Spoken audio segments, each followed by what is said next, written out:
오늘 은혜 받으신 하나님의 말씀은 사무엘하 24장입니다. 4장 18절부터 타작마당의 제단, 제사 이런 제목인데 이스라엘 백성들이 하나님 앞에 솔로몬 시대, 다윗 시대 이스라엘 백성들이 가장 평안한 가운데 부귀영화를 누렸습니다. 사실. 그래서 솔로몬 시대에 성경에 보면은 은을 돌에 길에 돌처럼 내렸다. 그 이스라엘 백성들이 무화과나무 아래서 안일하게 지내더라. 사실 우리가 평강의 왕이신 예수 그리스도 안에 있으면 우리 주님이 우리의 모든 먹을 것, 입을 것, 마실 것을 다 책임져 주시죠. 그런데 이제 우리가 참 문제가 뭐냐면은 솔로몬 시대에 많은 평강을 누리고 이스라엘 백성들이 다윗 시대에 참 많은 평강을 누렸는데 다윗이 가는 곳마다 하나님이 보존해 주셔서 전쟁을 이겼잖아요. 그래서 이스라엘 백성들에게 평강과 참 축복을 가져다 줬죠. 근데 참 우리가 보면은 이 사무엘하에서는 오늘 이제 이 아라우나의 타작마당에서 하나님이 다윗에게 제사를 지내라고 하는데 그 이유가 이제 나와요. 그 이유가 다윗이 이스라엘 백성의 숫자를 셌기 때문에 하나님이 그것으로 인해서 재앙을 내셔서 제사를 드리라고 하는 건데 원래 이제 구약의 율법에는 숫자를 세려면 하나님 앞에 그 한 사람 앞에 그 제물을 드려야 됩니다. 그 숫자 값을 사람을 값이라고 치면 좀 그렇지만 그런데 하나님 다윗이 그걸 몰랐기 때문에 그냥 하나님의 법대로 세지 않고 자기의 기분대로 감정대로 센 거죠. 사실 우리가 하나님의 일을 한다고 하면서도 참 저도 이렇게 지금 돌아보면은 참 내 중심대로 하나님을 내 중심대로 하는 것이 너무 많구나. 제가 이제 세월이 지나가면서 그런 생각이 드는 거예요. 내가 주님 말씀을 전했다고 했고 참 주님 위해서 다 버리고 산다고 했지만 진정 주님을 위해서인지 내 중심대로 참 하나님의 일을 하고 내 중심대로 설교도 하고 그랬던 것이 참 많았구나 하는 그런 생각이 들더라고요. 다윗도 그래서 하나님의 뜻을 묻기보다는 자신의 생각과 감정이 앞서서 행동을 했었던 것 같습니다. 그런데 우리가 성경은 항상 보면은 단면을만 볼 게 아니고 또 역대 상인강에 보면은요 하나님이 이스라엘을 치려고 하셔서 다윗을 감동시켰다 이렇게 또 기록이 돼 있어요. 그러니까 우리가 어떤 사건이 일어나면 인간은 자기가 보는 관점으로 다 판단을 하지 않습니까? 근데 우리가 그거 함부로 말할 게 아니더라고요. 내가 모르는 다른 또 하나님의 깊은 뜻이 있는 겁니다. 그래서 욥이 고난받을 때 세 사람이 와서 돌아가면서 욥을 정죄하지 않습니까? 자기가 보는 판단대로 자기가 보는 수준대로 상대를 판단하는 겁니다. 근데 나중에 하나님 뭐라 그래요? 회개하라고 그러지 않습니까? 회개. 가서 욥에게 잘못됐다고 회개하라고. 우리는 참 말은 쉽다고 다른 사람이 어떤 일이 벌어지면 참 자기의 관점에서 자기가 보는 수준에서 판단은 참 잘합니다. 근데 하나님은 우리가 모르는 그 사람 개인에게 또 역사하시는 일이 있고 이루실 일이 있기 때문에 그렇게 행하시는 거죠. 그래서 우리가 함부로 판단할 게 아니더라고요. 그래서 오늘 하나님이 다윗에게 제사를 드리라고 하는데 하나님이 어디서 드리라고 하냐면은 아라우나의 타작마당에서 제사를 드리라는 거예요. 하나님의 선지자를 보내서. 여러분 제사 드릴 때가 참 많은데 왜 굳이 하나님이 아라우나의 타작마당에서 제사를 드리라고 했을까요? 이삭을 받아야 된다. 그렇죠. 성경상으로는 보면 그곳이 바로 이삭이 죽은 장소입니다. 사실 제가 전에 기도하면서 하나님 앞에 물론 성경에 나와 있어서 다 아는데 그거 말고도 영적으로 하나님 왜 기브온의 타작마당에서 꼭 예루살렘 성전을 지으라고 하셨나요? 예루살렘 성전 여기서 제사를 드리고 솔로몬 시대에 이곳에 하나님의 성전이 지어졌지 않습니까? 그래서 제가 나름대로 하나님께 기도하면서 그걸 물었었는데 주님이 뭐라고 하냐면 그것이 이삭이 죽은 곳이기 때문이다. 그 이삭은 우리가 다 알다시피 예수 그리스도가 죽으신 거 아닙니까? 어린 양이신 예수 그리스도가 우리를 위해서 대속제물로 죽으셨거든요. 이삭이 죽은 곳이기 때문에 그곳에서 하나님이 예루살렘 성전을 세우셨다는 거예요. 물론 뭐 알고 보면은 다 아는 말인데 이게 우리가 머리로만 아는 게 중요한 게 아니라 하나님은 죽은 곳에 성전을 세우신다는 겁니다. 우리가 참 이게 영적으로요. 참 우리가 예수님이 죽으셨기 때문에 오늘날에 얼마나 많은 성전들이 세워졌습니까? 예수님이 십자가에서 죽으시지 않았다면 오늘날에 교회는 없습니다. 사실. 우리나라가 얼마나 축복받았어요. 교회가 한두 개가 아니지 않습니까? 그냥 옆에도 교회, 여기도 교회, 또 저 옆에도 교회, 이 골목에도 교회가 수두룩해요. 양쪽으로.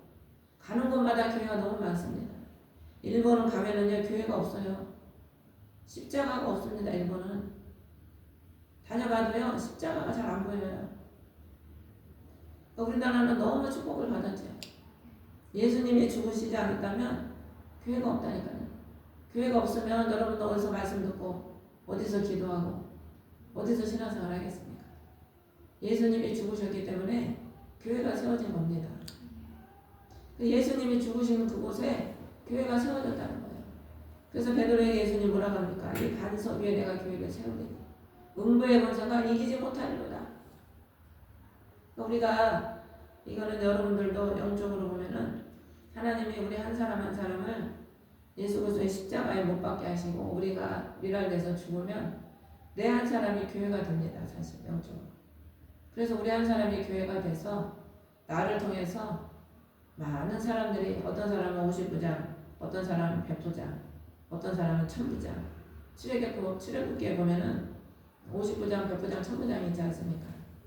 그래서 다 그 사람의 그릇과 영역 따라서 영역과 수준 따라서 하나님의 50부장도 삼으시고 100부장도 삼으시고 1000부장도 삼으시는. 그래서 나 한 사람이 교회가 돼서 내가 교회가 되면 주님이 나를 통해서 최소한 몇 명에서부터 하나님이 수많은 사람들까지 교회를 나를 통해서 교회가 세워져서 많은 사람이 구원받는 하나님의 구원의 사역을 이루어 가시는 겁니다. 사실. 그래서 우리 한 사람이 예수 그리스도의 말씀을 따라 예수님의 십자가에서 내가 죽어지면 여러분을 통해서 여러분의 자녀, 가정, 여러분 통해서 형제들, 또 여러분 통해서 이웃들이 구원받고 여러분을 통해서 구원의 역사가 이루어지는 겁니다. 그런데 우리가 아직까지 주님 십자가에 나를 못 박지 못하면 나를 통해서 구원의 역사가 이루어지지 못하는 거죠. 내가 십자가에 못 박고 부활에 이르러야 우리 주님의 그 죽으시고 부활하신 그 능력이 또 우리를 통해서 나타나는 거거든요. 그래서 우리 하나님이 구약에 보면은 이스라엘 백성들에게 1년 동안 새 절기를 지키라고 했잖아요. 새 절기. 6월절, 오순절, 대속죄절. 그래서 이 절기를 지키는데 자신들이 원하는 대로 자신들이 가고 싶은 대로 가서 제사를 드리는 게 아니라 반드시 예루살렘에 가서 제사를 드리라고 한 겁니다. 왜 그러냐면 하나님이 너희를 위해서 죽으신 예수 그리스도의 죽음을 너희가 잊지 말고 늘 순례의 길을 살아라. 순례에서. 그래서 이스라엘 백성들은 그 예루살렘을 향하여 1년 동안 반드시 3번 순례의 길을 가는 겁니다. 안 그러면은 세상에 빠져가지고 세상의 안일에 빠져서 육신의 삶에 빠져서 천국을 본향을 잃어버리고 육신의 그 일만 빠져서 살거든요. 인간이. 그렇기 때문에 우리 하나님이요 1년에 3번 반드시 예루살렘에 가서 하나님이 원하시는 그 예물을 가지고 순례의 길을 가라는 겁니다. 순례의 길. 그게 천국 길이거든요. 사실. 고난의 길입니다. 지금은 차 타고 가면 되지만 2000년 전 옛날 시대에는 다 걸어서 가야 돼요. 걸어서 가던가 뭐 당나귀를 타고 가던가 순례의 길이죠. 가다가 뭐 어떤 일이 벌어질지 누가 알겠습니까? 그래서 예수 그리스도를 의지하고 본향을 향해서 늘 순례의 길을 살아라. 주님이 그거를 잊지 말아라. 그래서 우리 하나님이 늘 예루살렘으로 가서 예물을 드리고 하나님께 예배드리라고 그들에게 해도 되고 안 해도 되는 것이 아니라 반드시 해야 된다고 주님이 명령을 하신 겁니다. 그래서 오늘날에도 우리 한 사람이 예수 그리스도의 십자가에 내가 죽어지고 그리스도의 부활의 생명이 우리 안에 넘쳐나면 우리가 그리스도의 부활의 생명을 남에게 먹이는 거예요. 그래서 그리스도의 부활의 생명. 우리가 남에게 뭘 전하겠습니까? 마리아가 부활의 그리스도를 만나니까 어떻게 됩니까? 가서 부활의 그리스도를 증거하잖아요. 죽으셨는데 부활하셨다. 부활의 그리스도를 증거하는 겁니다. 사실 우리도요, 예수 그리스도 안에서 내가 십자가에서 죽어지고 다시 부활 생명으로 살아나야 예수 그리스도를 증거할 수 있지. 그렇지 않으면 예수 그리스도가 입에서 안 나와요. 여러분 복음을 하루에 얼마나 예수님을 증거하십니까? 내 안에 부활의 생명이 없으면 예수님이 입에서 안 나온다니까. 예수님이 나오는 게 아니라 입에서 원망, 미움, 시기, 질투, 원망, 정죄, 판단 이런 말들만 쏟아져 나오는 거지. 그리스도의 부활 생명이 우리 안에 충만하면 그냥 하지 말라고 해도 예수님을 위해서 막 달려가잖아요. 예수님 만나면. 그 사마리아 여인도 예수님을 만나니까 물동이까지 던져버리고 달려가가지고 와봐라 그러면서 예수님을 증거하지 않습니까? 그래서 우리가 참 부활 생명이 여러분 안에 충만해야 될 줄 믿습니다. 그래서 하나님은 이삭을 아무데나 가서 바치지 않고 꼭 모리아산에 가서 바치라고 하는 것처럼 우리가 신앙생활이 반드시 예수 그리스도의 십자가를 거쳐서 그의 말씀을 따라 그가 걸어가신 그 길을 따라가야 우리가 되는 줄 믿습니다. 그래서 제가 또 주님께 또 뭘 물어봤냐면 이삭을 아무데나 바치지 왜 꼭 모리아산까지 가서 바치라고 하셨나요? 그랬더니 주님이 옛날에 제가 응답받는 거 이번에 이제 다시 정리하면서 이제 보니까 은혜가 돼서 나누고 싶어서 여러분들에게 이렇게 말씀을 드리는 겁니다. 주님은 아무나를 위해 죽으신 것이 아니고 빛의 자녀, 즉 자기 백성을 위해 죽으러 오셨다는 겁니다. 그 언약대로 그러나 우리가 영접지 않았다는 거예요. 그러니까 예수님은 우리가 태초에 보면 하나님이 천지를 창조하실 때 빛과 어둠을 나누셨잖아요. 사도 바울도 그 얘기를 하거든요. 빛은 낮의 자녀들이라 밤은 어두움의 자녀들이다. 그래서 에베소서 보면은 하나님 만세전에 택했다. 그러니까 우리 예수님이 죽으신 이유가 아무나를 위해서 죽은 게 아니라 물론 누구든지 주를 믿으면 구원을 받습니다. 근데 누구든지 다 예수 믿습니까? 예? 누구든지 주님은 차별 없이 예수 믿으면 구원을 해준다고 약속을 했어요. 근데 누구든지 다 예수를 믿냐고요. 오늘날의 지구상의 기독교인이 몇 프로입니까? 얼마 안 돼요. 제가 다 적어놨었는데 기억이 안 나네. 기독교인은요 지구상에 한 20-30% 되나? 그 정도도 안 될 거야 아마 지금. 지금은 많이 숫자가 더 줄었잖아요. 천주교인은 많아요. 불교도 많고. 기독교인은 뭐 30%만 된다고 하면 그러면 그 30%가 다 알고 계겠습니까? 네? 내가 볼 때는 10%도 알고 안 될 것 같아요. 그 큰 교회에서도 주님이 옛날에 목사님한테 보여주시더라고요. 뜨문뜨문 한 사람씩 이게 알곡이라고. 그럼 제가 볼 때는 30%라고 해도 알곡이 뭐 한 3%, 5%나 되려나? 한 10분의 1이나 되려나 싶어요. 사실. 그럼 아무나 주 예수 믿는 겁니까 그게? 그러니까 이게요 다 껍데기를 벗겨야 돼요. 사실 이 말씀은요 굉장히 영적으로 깊습니다. 예수님은 아무나를 위해 죽어주신 게 아니라는 거예요. 빛의 자녀, 구원받을 자녀, 택한 자녀. 여러분 세상에 자녀들이 많지만 여러분 자녀는 몇 명 안 되잖아요. 그렇죠? 여러분이 낳고 기른 자녀는 몇 명 안 되지 않습니까?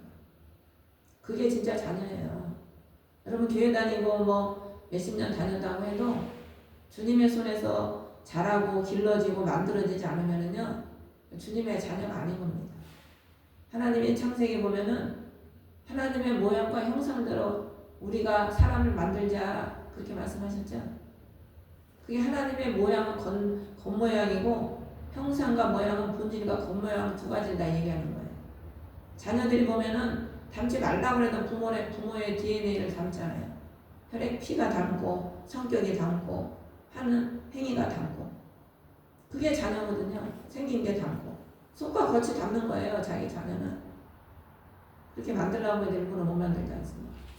그것처럼 진정한 하나님의 자녀는 하나님의 속성을 닮은 겁니다. 그게 진정한 하나님의 자녀라고 인정을 해주시는 겁니다.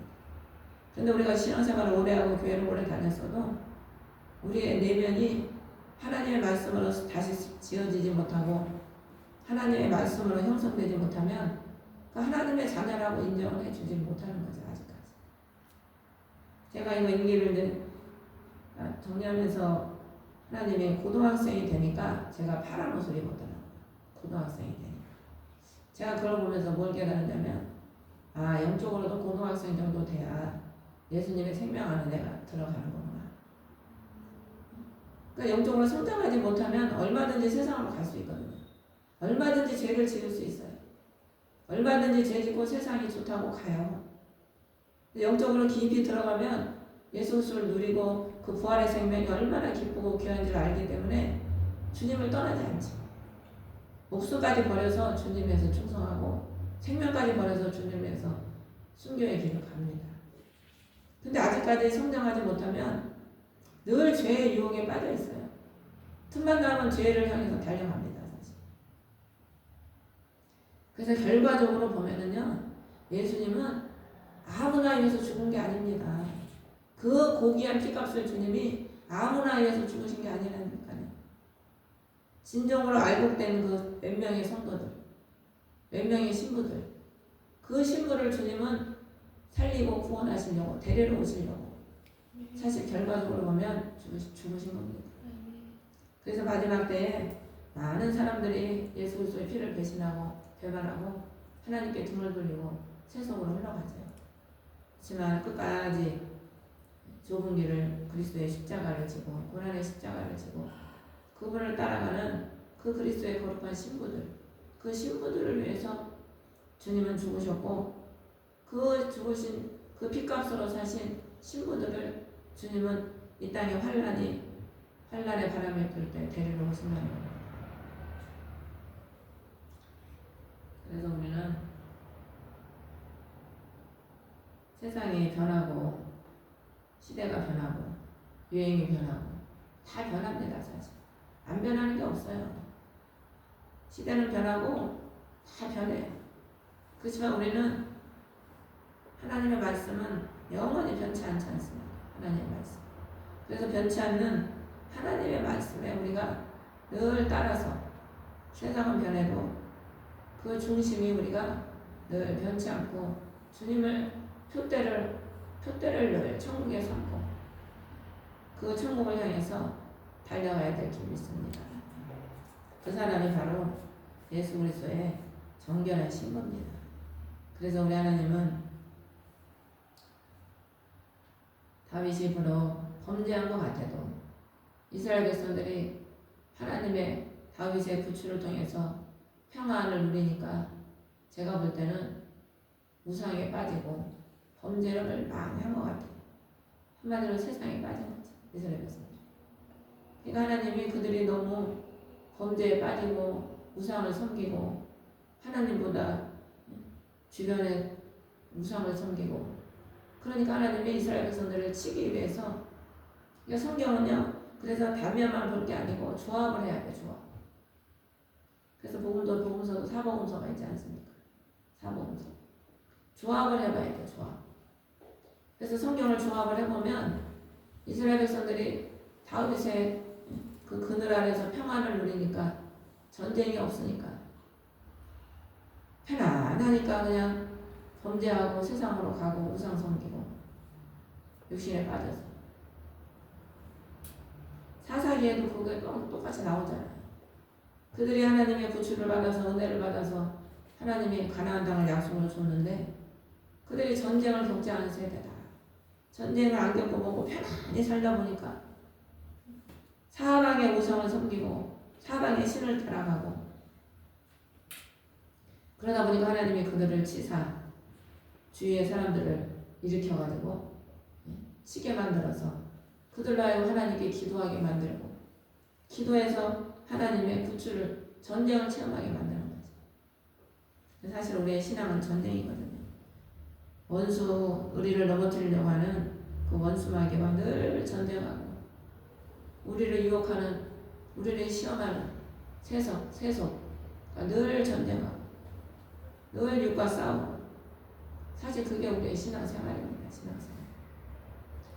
근데 이스라엘에서는 안일하게 있다 보니까, 범죄하니까 하나님이 다윗을 감동시켜가지고 사람 23개 만들어서 하나님이 징계를 하시고, 그 징계를 통해서 하나님의 성전터를 또 다윗을 통해서 예배하게 하시고, 그 성전터에서 기도하게 하시고.